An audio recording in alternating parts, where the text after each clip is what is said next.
Hello everyone, how are you? How are you coping in lockdown? I hope that you're all okay.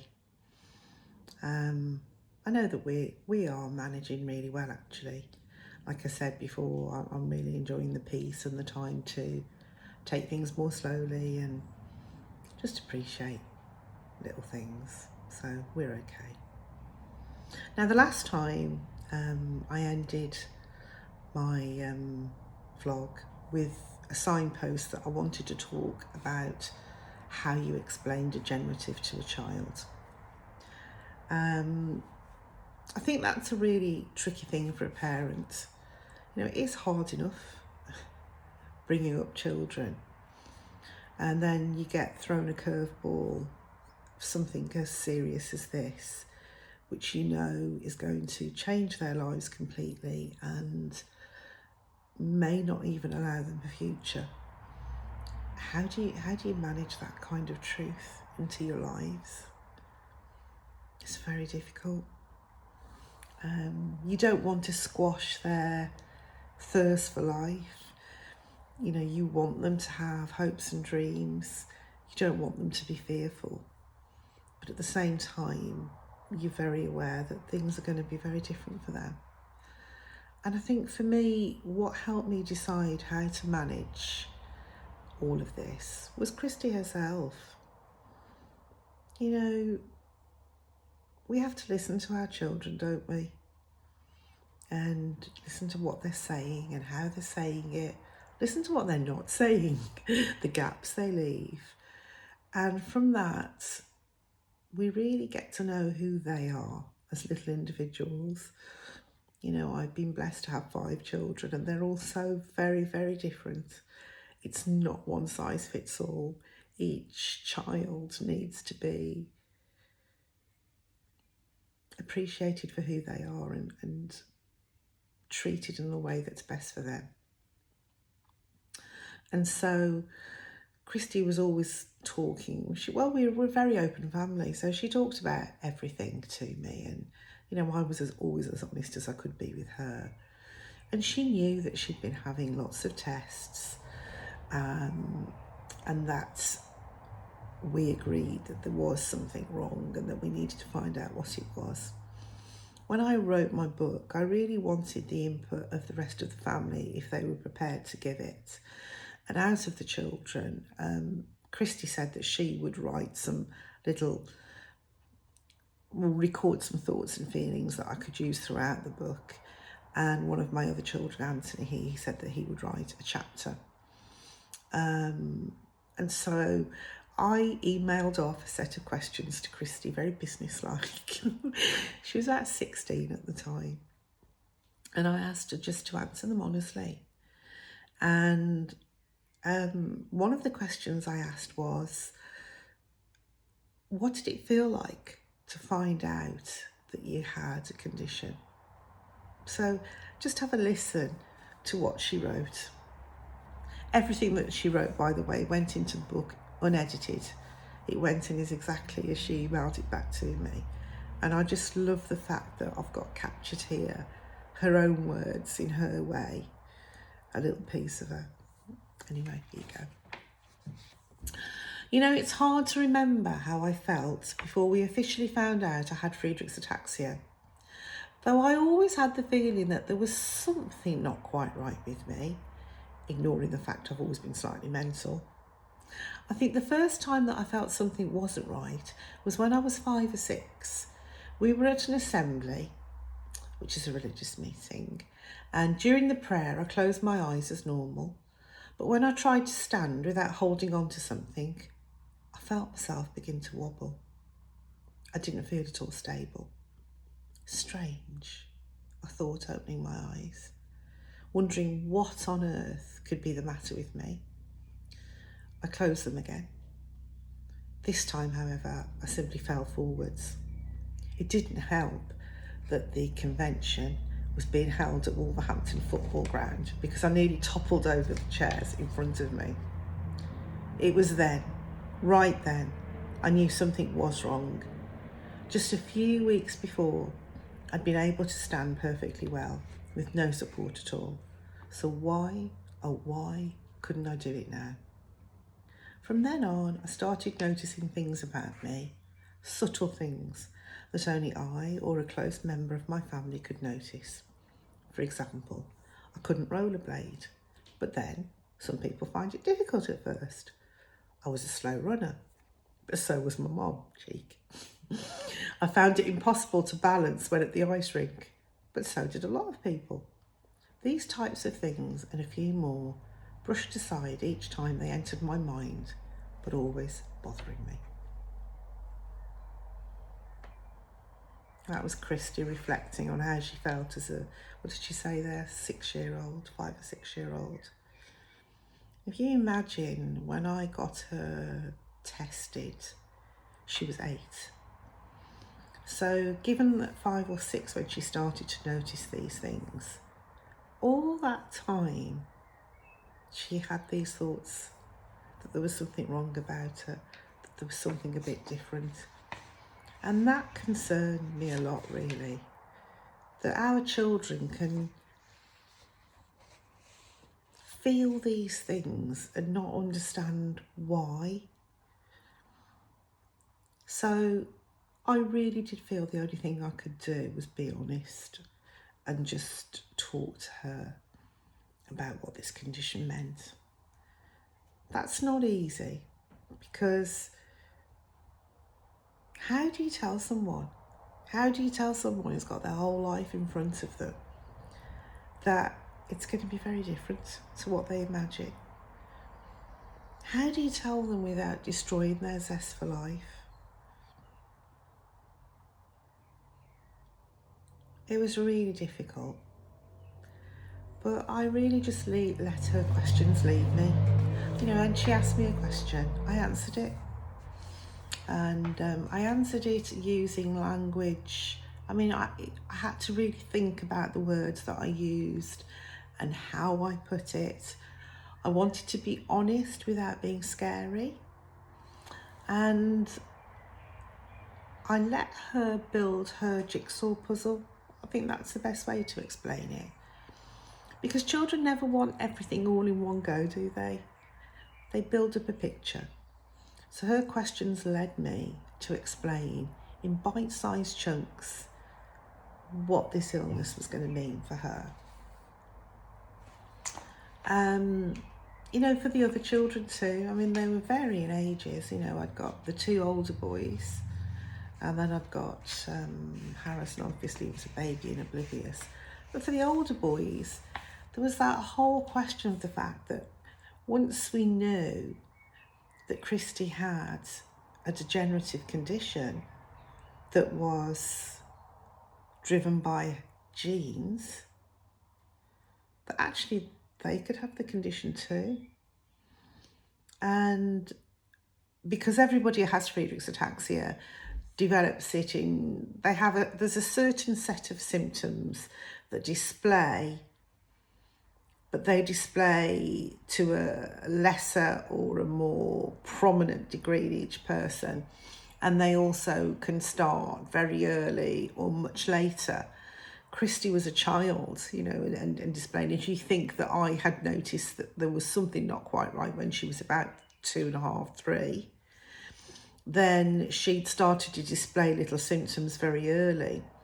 Now the boys hadn't, and I didn't think that they did have Friedreich's ataxia, but the reality was that condition in some people wouldn't actually manifest itself until teens, and so they could. That was really scary for them. So I'd got Krystie, who I was trying to explain that she had this condition and that she needed to get on with life with it. And I'd also got these teenage boys who, got GCSEs, A-levels. They were both sporty. And their realisation of the impact of that condition was entirely different to Krystie's. It was much more grown up and much more knowledgeable. And yet, I had to get them tested. And so that was very difficult too. Once they were screened, it became apparent that actually they only carried the gene. that they were like me. They were never going to display it, but they carried the gene. So a relief for both of them, and a relief for me, you know. And I am very, very aware that there are families who carry genetic conditions which then sometimes display in multiple children. You know, I have known families that have had 3 children with Friedreich's ataxia. I mean,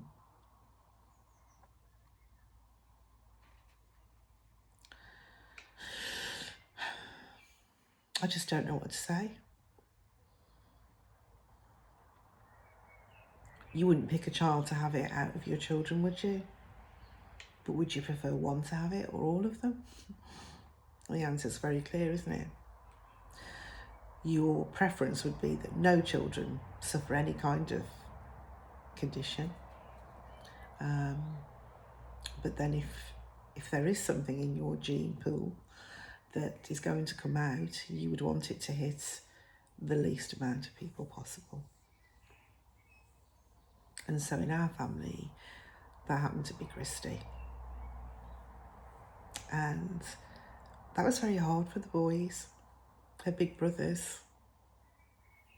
And they talk about survivor guilt sometimes, and I think to a certain degree they've definitely experienced that over the years. And for me, I sometimes feel like I shot a bullet into my child because I carried this gene and I didn't know. Obviously so did her dad too, but it's hard to know that it was something in you that helped contribute to the challenges that your child is going to face. So once we got this diagnosis, and once I decided I was going to answer Krystie's questions, the other thing that I wanted to do was to help her to understand that life would be what she made it. And I remember we talked about Professor Stephen Hawking. Again, that was Krystie. You know, because if I read what I wrote here, I said, back to Krystie. I printed some information off the internet and gave it to her so that she could read it. She asked me questions and I answered them as honestly as I could. I tried to explain things simply and give positive explanations. One day she asked me if she was going to die. I looked at her and replied, "We're all going to die, Krystie." "No, Mom," she said. "Will I get to grow up?"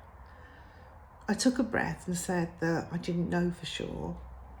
I put an arm around her and explained that Friedreich's ataxia is different in every single person who has it. Some people die when they are young, other people grow older. I told her that we were going to try and find out as much as we could about the illness, and that we would try and find out about things that are called alternative therapies too. I explained that we didn't know if they would help her, but that we would try. And I also talked to her about the fact that none of us know what is going to happen to us. I remember saying that today some people will have said goodbye to their families and then crash their car never to return home. Some people will catch horrible viruses like meningitis and be dead by next week. I said I didn't want to scare her, but she needed to realise that none of us can guarantee anything. Lots of people think they're perfectly healthy and have terrible accidents, and their lives are altered forever. Oh, excuse me. So what she needed to do was just be glad for each and every day on its own. I also said that lots of people are perfectly healthy, and yet they're so depressed that they never leave their homes. They never talk to other people, but they live alone, trapped in a world where they didn't do anything. On the other hand, some people who had severe disabilities or massive challenges just got on with life and enjoyed it. She looked at me and she said, Like that professor, Stephen Hawking, he has written that fantastic book, hasn't he? And he talks through that funny machine. He goes on telly and everything. If he can do it, I can. I told her that she was exactly right. I told her that, of course, it was sad that she had this illness and that it was going to definitely create challenges for us. But I said that there are always people worse off than we are, always. It was really up to her to be happy. And if she set her mind to it, she could be. She smiled at me and said, I know, Mum, I know. At least I've got my family around me. One of the things I did was contact Ataxia UK. They're a charity that supports people with all kind of ataxic conditions, Friedreich's ataxia being one of them. And I got information from them and went to their annual conference and met other people. That gave Krystie a great opportunity to meet people who are in a similar situation to her. And I think that probably the hardest thing was to find the right language and the right words. So I've often wished that, Krystie could have got at least through her teens without this condition, but that wasn't to be. And I think she coped really well during those early years. There was a lot of change to be negotiated, a lot of medical professionals to meet, lots of different specialists. But over the next 2 to 3 years, I think we really built up our knowledge about the condition and thought about how we could manage it. And she really did just get on with her life. She had plays with Fruitcake Theatre Company. She took part in everything that she could do. And she never moaned. She never moaned at all. So, how do you explain degenerative to a child? I think you just be honest. You be honest. Use language that's not scary. Answer their information in bite-sized chunks. And always help them to see that they have a choice. It doesn't matter who we are, where we are, and what we do. We make a conscious decision each day to be happy or sad. And that really brings me round in a full circle to where I started this journey, really. For all the positivity that I'd ever had in my life, and there were lots of people who would have probably called me a Miss Pollyanna. After Krystie died, I wasn't that person anymore. And I found it almost impossible to shake such a terrible feeling that I carried. And then through this experience of lockdown and COVID, I really began to rethink things. And so I do have a choice, just like Krystie did. That little girl from the age of, she just turned 9 when we got the diagnosis. And just turned 9, so for the next 20 years of her life, she got up and she made the choice to be happy, knowing that her life was going to be very different to the one that she dreamed of as a little girl. And for me, my life is very different. I don't have the 5 children that I've birthed around me, but I do have 4. And I am so grateful that I've got captured in my book Krystie's words, that I have captured on film with some of the documentaries that she made with the BBC, her in beautiful images. And the fact that that little wise soul brought so much joy to us all in so many ways. And so, to any parents out there whose children face challenges, please just be honest and just help your child to see that there's still so much more to life.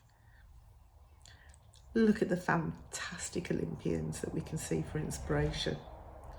They never cease to amaze me. They achieve far more than I could ever do. And you as parents, don't give up hope for your children. You know, Krystie went off to university and she didn't stay local, she travelled away. And as long as you get the right support in place, it's really doable. She took up work experience in London. She travelled on and off the trains. She lived her life on wheels. And she played wheelchair basketball. Oh my goodness, she did so much. She packed such a lot into just those few years. So your life will be different, but no less wonderful. And along the way, you will collect wonderful memories if you're prepared to get out there and make them, that will help you through the difficult days that inevitably will follow. So I think that's it from me today. The sun is shining. I have some pots to go and plant up, and I think everything needs a bit of a feed really. So I'm going to go and do some jobs like that, and I'll speak to you all again soon. Take care. Bye. Oh, sorry, I always forget this because I'm very new to this. So you can like this, you can share it, you can subscribe, and I think there's a little bell, and if you click on the bell, you'll be notified when I post new musings. And I really would please ask, please share this, please do, because you never know who it might just help. And also, don't forget the health platform that Krystie inspired. It's called Melting Ice Cubes. Visit us at meltingicecubes.com. You can find out lots of up-to-date information on any of your health conditions that you have. And actually, if you type your health condition into our site and you can't find it, please add your condition. We say, there's a little note that says, if we don't hold your condition, please add it here and we'll put it in. And there's also a community section in there and a diary, so you can build your own little support groups on Melting Ice Cubes. It's a fantastic little resource, even if I do say so myself. But then again, it should be, because you know, this is not just a little idea with no experience. This is a platform built off the back of solid experience and a real understanding of what you face when you live each day with these challenges that life brings. Anyway, enough from me. Thank you very much. Take care and see you soon. Bye-bye.